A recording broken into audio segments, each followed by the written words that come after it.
El siguiente programa es para todas las edades. No contiene escenas de sexo o violencia. Es apto para toda la familia. Cuenta con el sistema Closed Caption y es financiado con recursos del Fondo Único de TIC.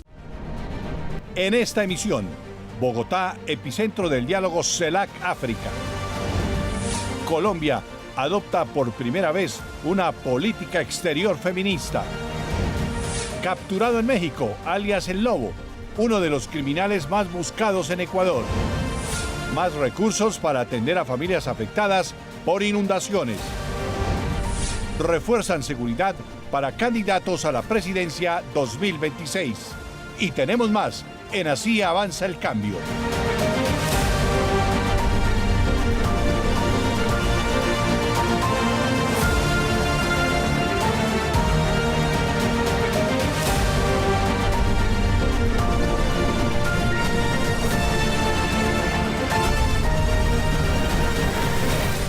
Saludarlos a esta hora y bienvenidos a Así Avanza el Cambio. Francisco, por supuesto, es un gusto saludarte. ¿Qué tal, Zahira? Gracias. Termina una semana con avances en materia internacional, en economía, en desarrollo de los territorios que hacen posible construir una Colombia de oportunidades.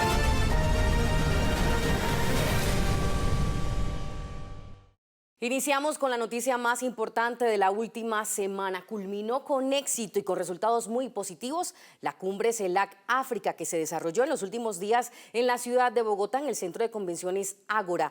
La relación entre los países de América Latina, el Caribe y la Unión Africana tiene un nuevo camino. Bogotá, Zahira, definitivamente se consolidó como un escenario entre regiones.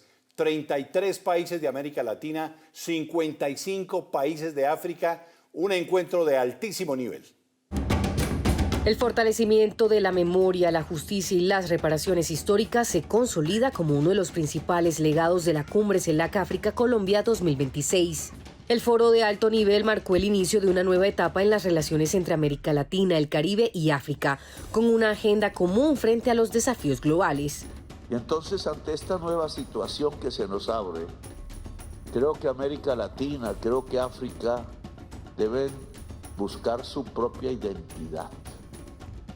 No para encerrarnos en parroquia, en tribu, sino para hablarle al mundo de otra percepción. Hoy es objetivamente claro en qué podemos ayudarle al mundo. Entre los principales resultados se destaca la firma de un acuerdo entre Colombia y Ghana para establecer una ruta marítima entre Cartagena y el puerto de Tema, además de una alianza entre mujeres africanas y afrodescendientes. Una nueva era en la que el diálogo entre África, América Latina y el Caribe avanzan hacia formas más permanentes de cooperación política, económica y cultural. El encuentro contó con la participación del presidente Gustavo Petro y mandatarios de Brasil, Uruguay, Burundi y Guyana. En este escenario también se desarrolló la 10ª cumbre de jefas y jefes de Estado de la CELAC, donde Colombia entregó la presidencia pro tempore a Uruguay. Para nuestro país, ejercer esta presidencia es un honor, pero también es coherente con una convicción que forma parte de nuestra identidad como uruguayos. Nuestra Constitución uruguaya establece el compromiso del país con la solución pacífica de las controversias internacionales y con la integración de los estados latinoamericanos. El liderazgo de Colombia deja consolidada a la CELAC como un espacio clave para la articulación política y la integración regional. Conversamos con el ministro de la Igualdad, Luis Alfredo Acosta, sobre la resignificación de los pueblos y la reparación histórica en el marco de la CELAC-África 2026. Señor ministro, el balance de la CELAC-África 2026. CELAC-África se rompen las cadenas. Mire, donde venían barcos ahorita va a haber cacao. Más de 82 países. África está, según en avión, está 7 horas. Y nos creyeron que están lejísimos.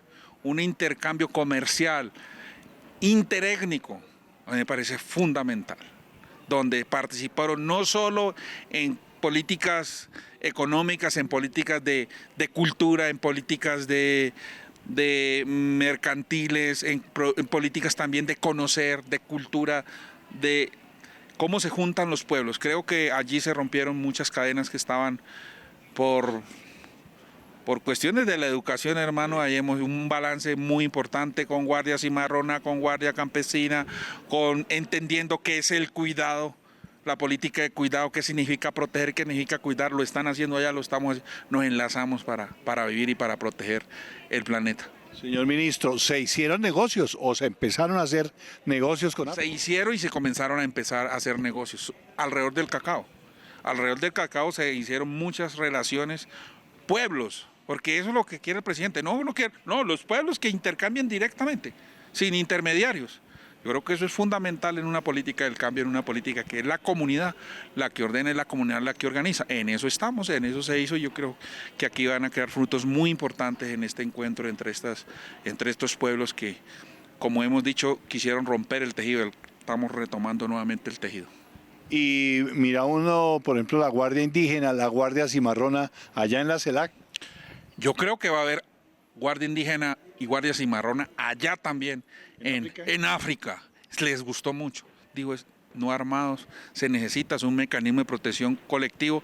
Han intercambiado y hemos acompañado de una manera muy importante este evento, pero más que acompañar el evento como tal, es acompañar un proceso que creo que estaba ahí y lo vamos a dinamizar. Claro. Para ustedes, para la gente de la igualdad, sobre todo comunidades afro, comunidades campesinas, ¿qué implicó CELAC África? Implica que miramos las diversidades, motivamos el ejercicio de igualdad, una de las políticas que tenemos nosotros, que es la política de cuidado, cómo se internacionaliza, cómo nos juntamos con otros pueblos, es también visibilizar, porque había un problema en el Ministerio de Igualdad que no se conocía. Nos estamos haciendo conocer, faltaba pedagogía sobre el ministerio, porque tú defiendes algo si lo conoces, si lo quieres. Eso nos implicó para nosotros visibilización nacional e internacional del ministerio, que es fundamental para poder que el ministerio permanezca. Hicieron un trabajo bonito también con la vicepresidenta, ¿no? No, esto es una coordinación con la vicepresidenta, nuestra mayora de coordinación entre vicepresidencia, que es la máxima líder, y nosotros allí ayudando a empujar ese barco de la dignidad, ese barco, ayudando a empujar esa chiva, ayudando a empujar ese ejercicio colectivo comunitario en conjunto con nuestra vicepresidenta. Entramos a un mundo apasionante, sí, al mundo de África. África es muy hermoso, África, y la gente, esos rostros, nos miramos y dijimos somos los mismos, y por eso debemos juntarnos. Y precisamente el campo colombiano también fue protagonista en este diálogo de alto nivel. Raquel López nos cuenta el impacto de la ruta del cacao y del café en este escenario internacional.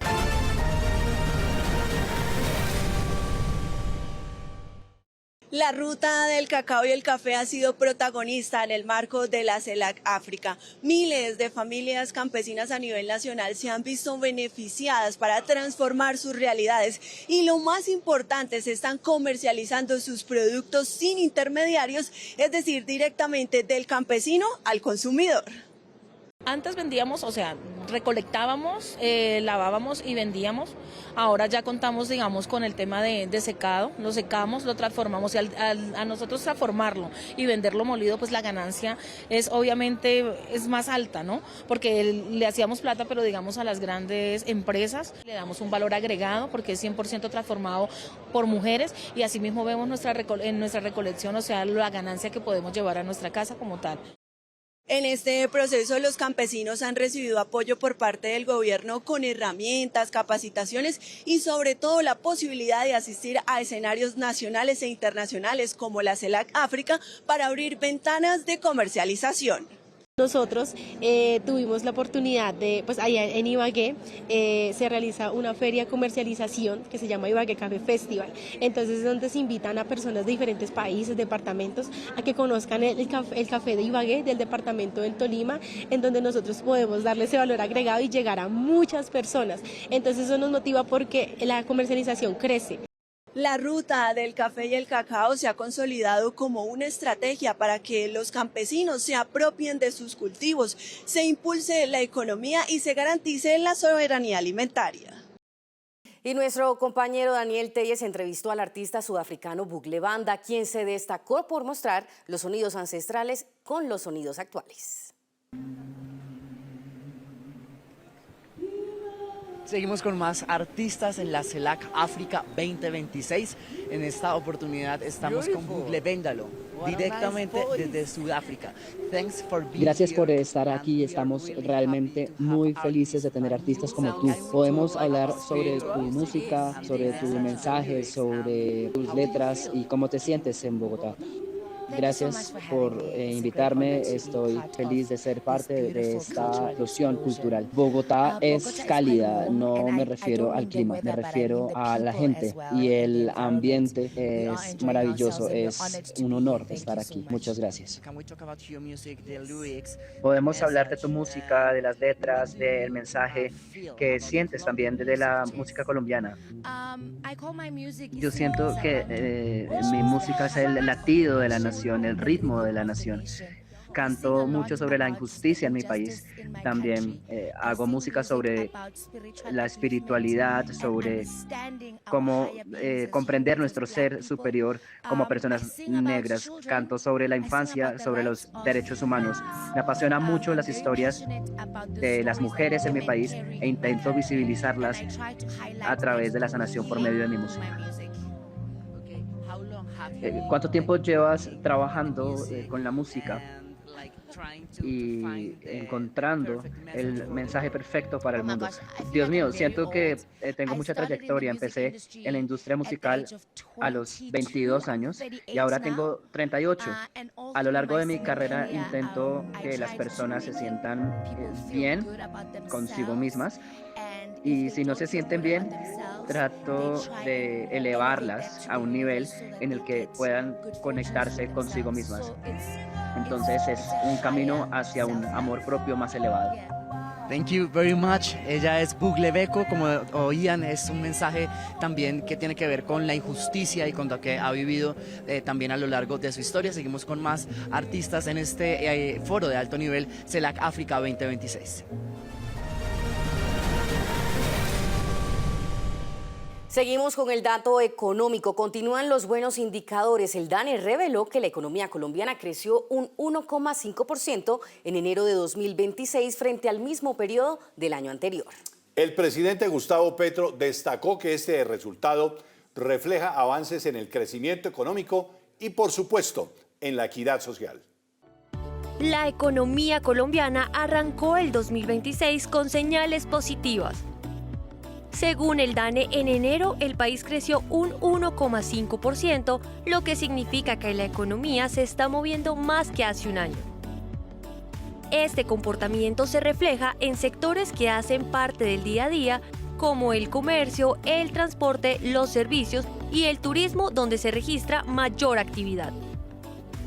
También crecieron áreas claves como la salud, la educación y los servicios públicos fundamentales para millones de colombianos. Un dinamismo que no solo impulsa la economía, sino que también abre la puerta a más empleo y mejores oportunidades para las familias. Para el presidente Gustavo Petro, esos resultados representan avances en desarrollo social y más oportunidades para el país. ¿Que se podía mayor crecimiento económico? Bajar la tasa de interés y se dispara la economía y baja el déficit fiscal. Pero crecemos y hay más justicia social y oportunidades.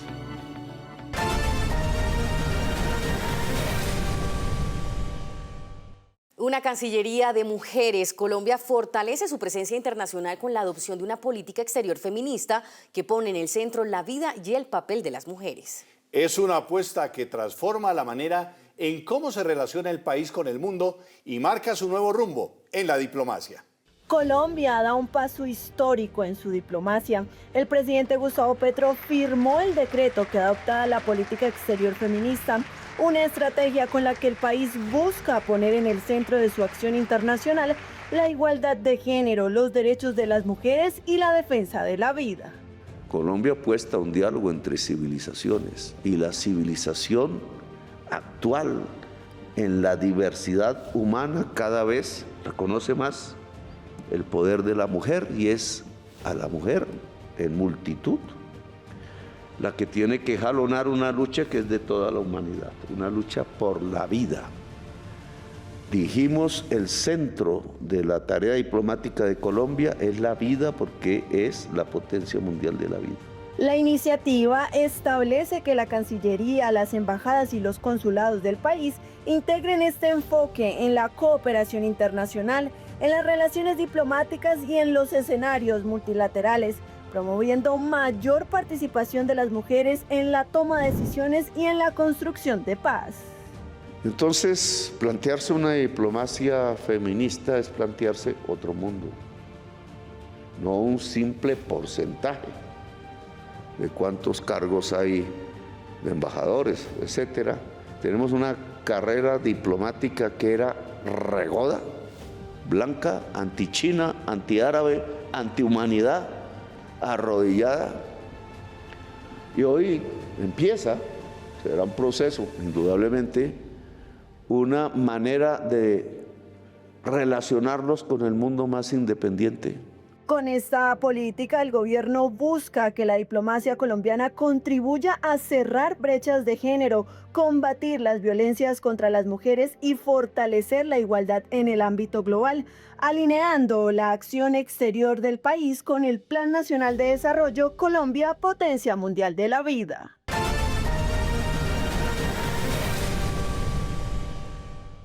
Compañeros, es un gusto saludarlos como cada semana porque seguimos trayendo grandes noticias para el país, porque con dignidad cumplimos. Con la reactivación de la licencia ambiental, Colombia y Venezuela avanzan en la recuperación del gasoducto binacional Antonio Ricaurte. El proceso permitirá reparar el tramo clave de la infraestructura y dar el primer paso para restablecer la integración energética entre ambos países.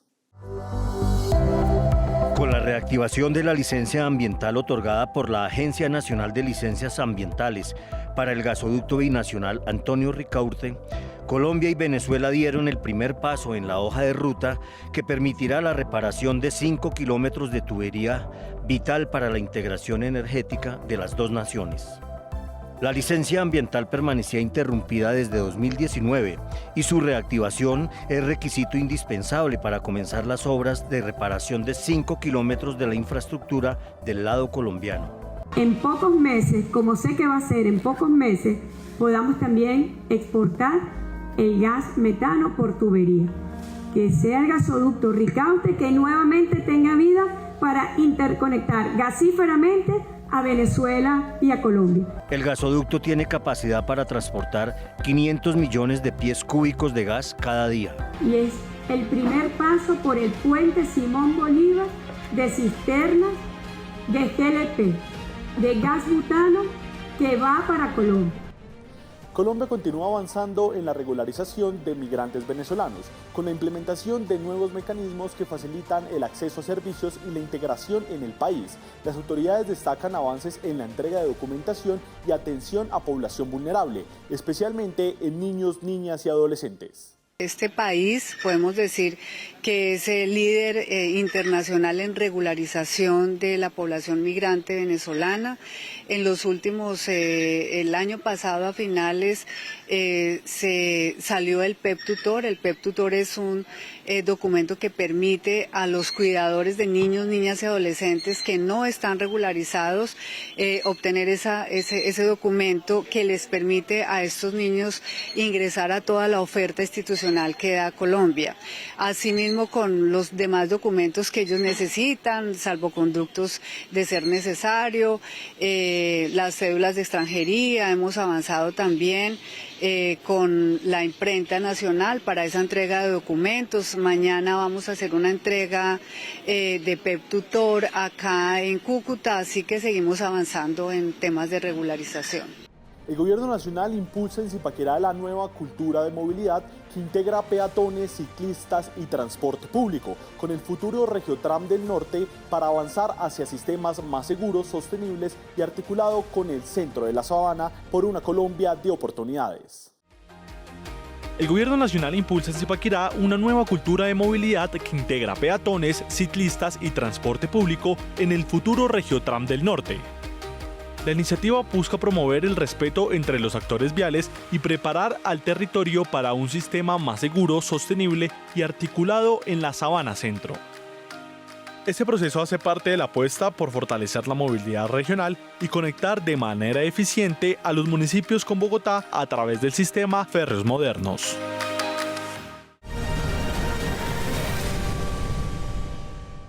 Más familias en el campo colombiano comienzan a hacer realidad su sueño de tener casa propia. La construcción en zonas rurales toma impulso y se acerca a la meta de 10.000 nuevas soluciones habitacionales en distintas regiones del país. El gobierno del presidente Gustavo Petro acelera la construcción de vivienda rural en todo el país con el objetivo de mejorar las condiciones de vida de miles de familias campesinas y avanzar hacia la meta de 10.000 nuevas viviendas en el campo colombiano.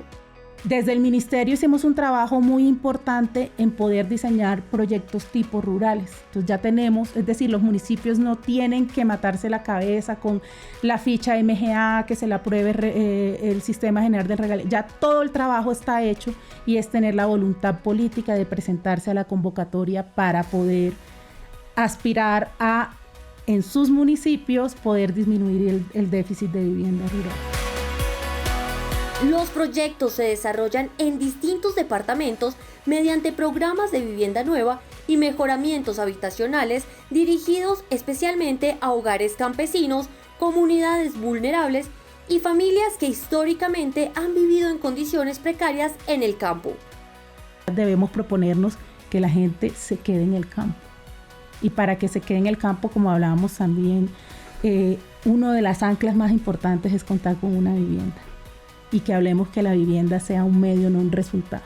Y que la vivienda les sirva a estas familias para vivir y para sobrevivir y para subsistir y para poder seguir siendo una despensa para las grandes ciudades.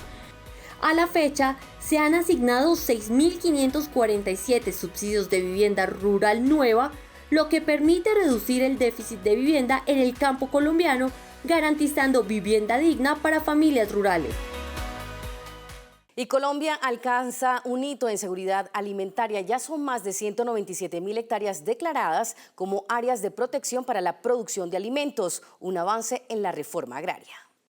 El país sigue avanzando en la protección de los suelos destinados a la producción de alimentos. El gobierno del presidente Gustavo Petro anunció que la nación ya supera las 197.000 hectáreas protegidas para garantizar la seguridad alimentaria mediante la figura de áreas de protección para la producción de alimentos conocidos como APA.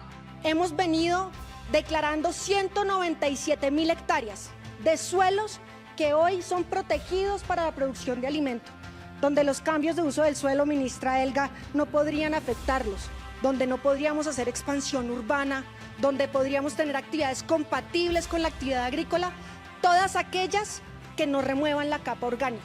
Estas áreas buscan blindar los territorios agrícolas frente a otros usos del suelo, como la expansión urbana o actividades que puedan afectar la producción de comida, asegurando que las tierras con vocación agrícola sigan destinadas a cultivar alimentos.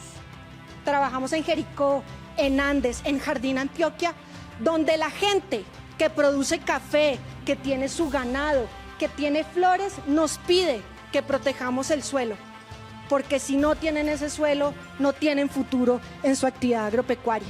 En total, 197.718 hectáreas ya están protegidas en 31 municipios de departamentos como Tolima, Antioquia, La Guajira y Cundinamarca, una medida que fortalece la seguridad alimentaria y respalda el trabajo de las comunidades campesinas que producen alimentos para el país. Y la educación sube en Suba. En esta localidad de Bogotá se construirá un multicampus universitario, inversión de 215.000 millones de pesos.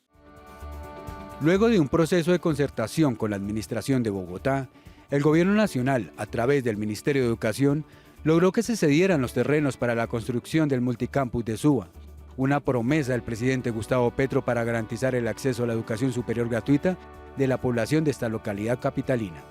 Desde que Gustavo Petro era alcalde de Bogotá no se abría una sede universitaria en la ciudad de Bogotá. Hoy podemos decirle a la juventud de Suba, de aquí, de Tibabuyes, que ha luchado durante más de 10 años para que haya una universidad en su territorio, que el gobierno del cambio les cumple y que garantizamos el 100% de la financiación para la sede universitaria en la localidad de Suba. Con una inversión garantizada de 215.000 millones de pesos del Gobierno Nacional, el próximo 20 de marzo el Ministerio de Educación Nacional recibirá los predios donde construirá el multicampus universitario, dando inicio a su ejecución y materializando este proyecto estratégico. Pero además, garantizamos 200.000 millones de pesos adicionales para la gran obra de infraestructura que será este multicampus universitario. Con este paso, el Gobierno Nacional emprende la construcción de 64 estructuras modulares que suman más de 5.600 metros cuadrados en aulas, laboratorios, bibliotecas, salas de sistema y espacios de bienestar con capacidad para 920 estudiantes en simultáneo.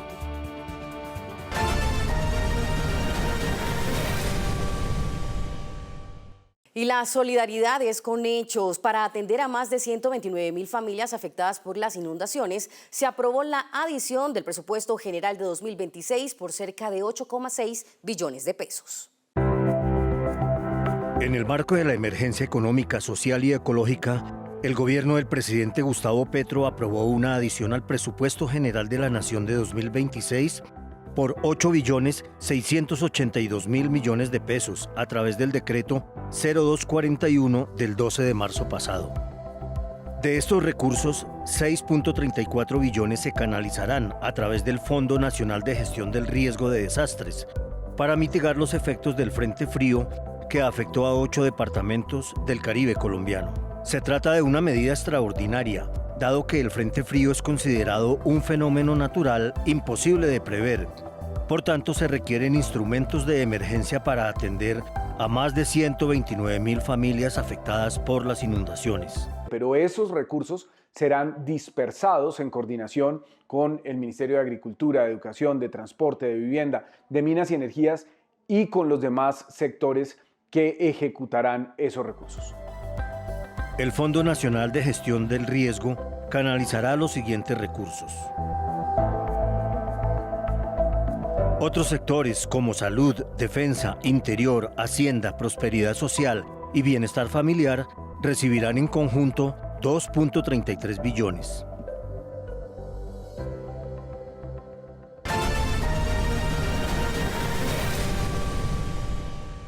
En el marco de la Operación Jericó fue capturado en México Ángel Esteban, alias El Lobo, quien está acusado de participar en el asesinato del candidato presidencial Fernando Villavicencio.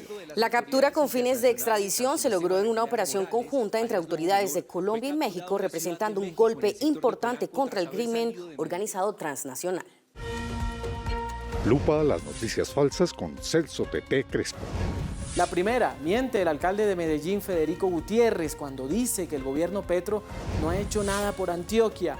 En ese mismo sentido, opina el gobernador de Antioquia, Julián Rendón, ambos de oposición.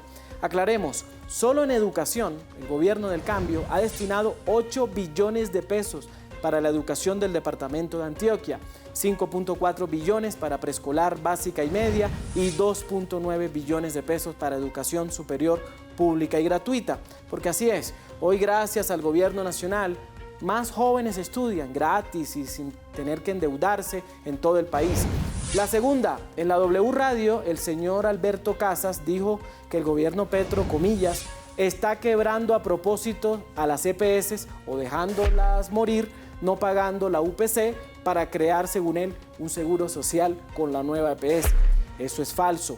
Aclaración, para 2026 hay más plata que nunca en giros a EPS y al sistema de salud en Colombia.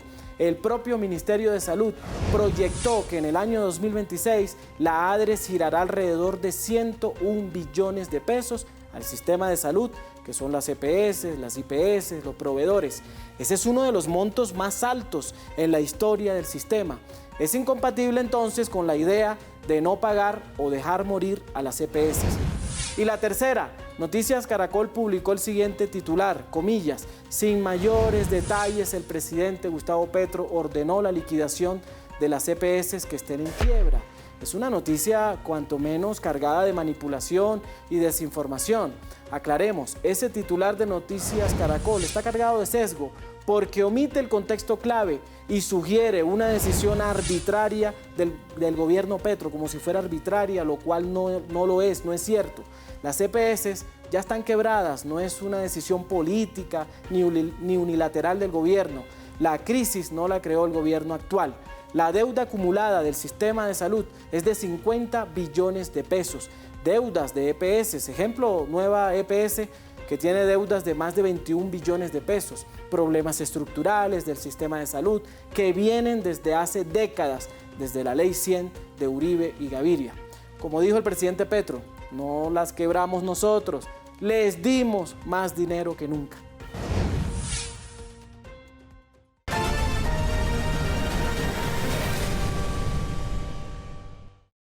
Elecciones con seguridad y garantías. Se refuerzan los esquemas de protección de 28 candidatos a la presidencia de la República y sus fórmulas vicepresidenciales.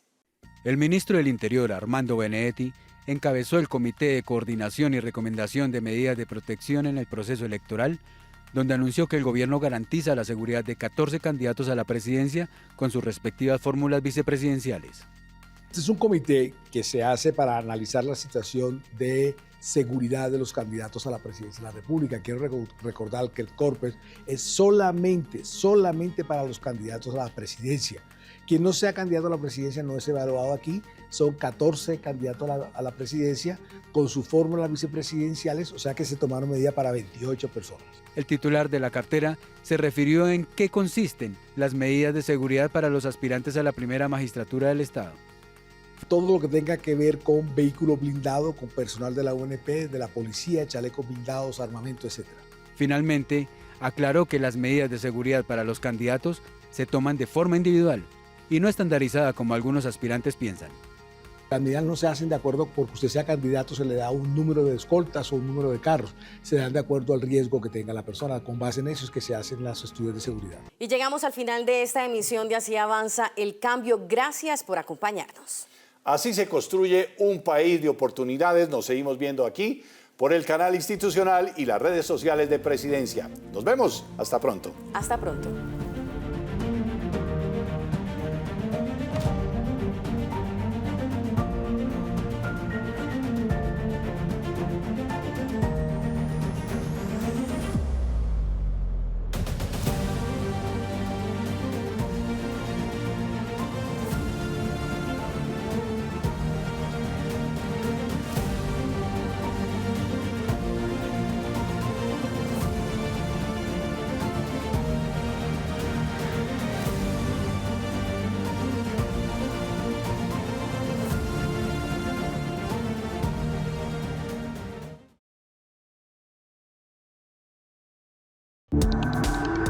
Este contenido fue financiado con recursos del Fondo Único de TIC.